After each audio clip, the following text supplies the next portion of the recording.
بسم الله الرحمن الرحيم. السلام عليكم ورحمة الله وبركاته. مرحبا بكم منصة التوجيه التعليمية ضمن سلسلة ثوابت المواد اللي نشرح بها ثوابت كل مادة للصف السادس الإعدادي بفرعها العلمي والأدبي. إن شاء الله اليوم أول مادة راح نشرح بها الثوابت وهي ثوابت مادة التربية الإسلامية. راح نشرح من خلالها تقسيم الدرجات بالامتحان الوزاري، كذلك راح نشرح المواضيع الثابتة بالامتحان الوزاري، وكذلك راح نشرح بعض الملاحظات. في البداية التربية الإسلامية هي عبارة عن 5 وحدات، وبكل وحدة أكو 5 مواضيع، أي المجموع الكلي هو 25 موضوع لكل كتاب. يعني كل وحدة شنو تحتوي؟ تحتوي على الدروس الآتية. عندنا الدرس الأول وهو القرآن الكريم، تحتوي على السورة والمعاني الخاصة بالسورة والشرح الخاص بالآيات. الدرس الثاني احنا عندنا عبارة عن قصص من القرآن الكريم. تمام. الدرس الثالث هو الحديث الشريف، حديث للنبي محمد صلى الله عليه وعلى آله، كذلك شرحها وبها معاني.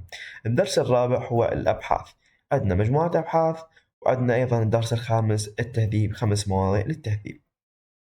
كل وحدة تحتوي على هذني المواضيع الخمسة. والنقطة الأخيرة مثل ما قلنا الأحكام. أحكام التلاوة والموضوع رقم 26 هو عبارة عن 4 أحكام: إظهار، إقلاب، إدغام، إخفاء.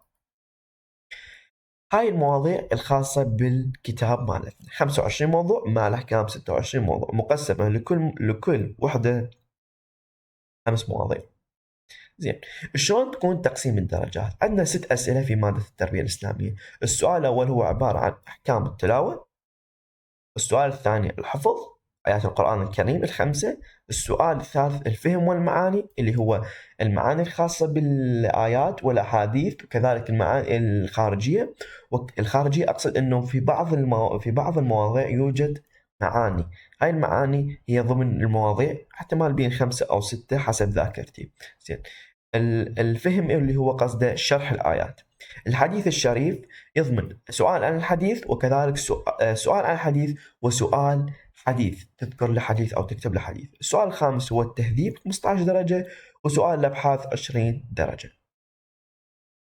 زين، بالنسبة للثوابت شنو عندنا ثوابت؟ أول شيء أحكام التلاوة والحفظ ضروري تقراهم بشكل كامل، ومن ضمنهم الأحاديث لازم تقرأ وزارياتهم لأن مهمات جدا. زين، عندنا الثوابت راح تشمل الأبحاث والتهذيب، وراح نرتب لك كل موضوع الأسئلة الخاصة به من الأكثر تكرارا للأقل تكرارا. ليش؟ لما أذكر لك أنا الموضوع هذا ثابت، راح نذكر لك عفوا الأسئلة من الأكثر تكرارا للأقل تكرارا. أنت راح تشوف ال- الم- الموضوع الأكثر جي يجي بأسئلة، الموضوع الأكثر جي يتكرر بأسئلة، من خلاله راح تعرف شنو الثابت. هسه أنا قلت لك إنه عندك الآيات ثابتة، التلاوة ثابتة، هاي العفو أحكام التلاوة ثابتة، هاي 30 درجة. المعاني عندك والفهم ثابتة 10، صار عندك 50 درجة.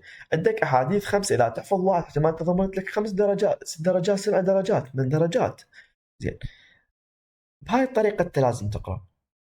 زين، عندنا هنا ملاحظة، راح أتناول كل موضوع الأسئلة الخاصة به من الأكثر تكرار إلى الأقل تكرار.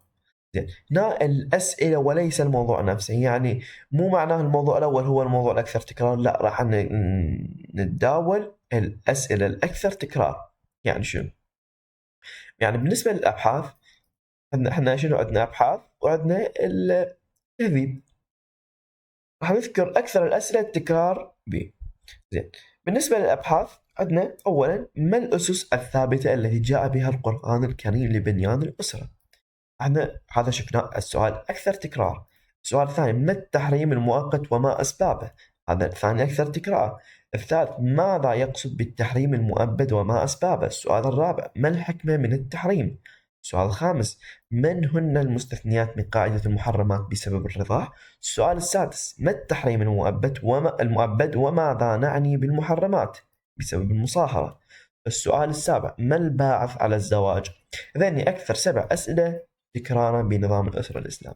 للتوضيح أنا من ذكرت 1 2 3 4 5، مو يعني إنه هذا إني بالترتيب أكثر تكرار، لا لا لا، احنا بدينا موضوع بس الأسئلة هنا مرتبات بطريقة إنه من الأقل أكثر تكرارا للأقل تكرارا. على سبيل المثال عندي هنا أنا حقوق الزوجين وواجباتهما، مثلا الزواج عقد وثيق يبارك الله لذلك فصل فصل في حقوق الزوجين كي لا ينقض هذا الرابط الإنساني ناقض. فما حقوق الزوجة؟ تمام، هنا ما ضروب الحاجة إلى تعدد الزوجات؟ في الحروب تكثر النساء ويقل الرجال، ولا بد من إيجاد حل لهما بأمرين. ما هما؟ هاي الأسئلة من الأكثر تكرار للأقل تكرار. ما الحكمة من تعدد الزوجات؟ وكيف نرد على تقولات وتخرصات الأعداء؟ زين، عندنا السؤال الموضوع الثالث، النظام الاقتصادي في الإسلام. ذكرنا به أيضا أكثر الأسئلة تكرار. 1 2 3 4 5 6 7 8. السؤال، الوظائف الاقتصادية للدولة. متى يحق للدولة التدخل في تحديد الأسعار؟ من الوظائف الاقتصادية للدولة؟ من الوظائف الاقتصادية للدولة مراقبة الفعاليات الاقتصادية، وضح ذلك. من الوظائف الاقتصادية للدولة منع المعاملات المحرمة، وضح ذلك. زين، هاي الأسئلة أكثر تكرارا عندك. عدد الوظائف الاقتصادية للدولة. تحقق الدولة العدل الاجتماعي. لا، تحقق الدولة العدل الاجتماعي عن طريق توفير تكافؤ الفرص، وضحها. زين، بهاي الطريقة. زين، إذا تريد أنت تقرأها بشكل كامل، تطلع عليه بشكل كامل، رابط تحميل هذا الملف في وصف الفيديو.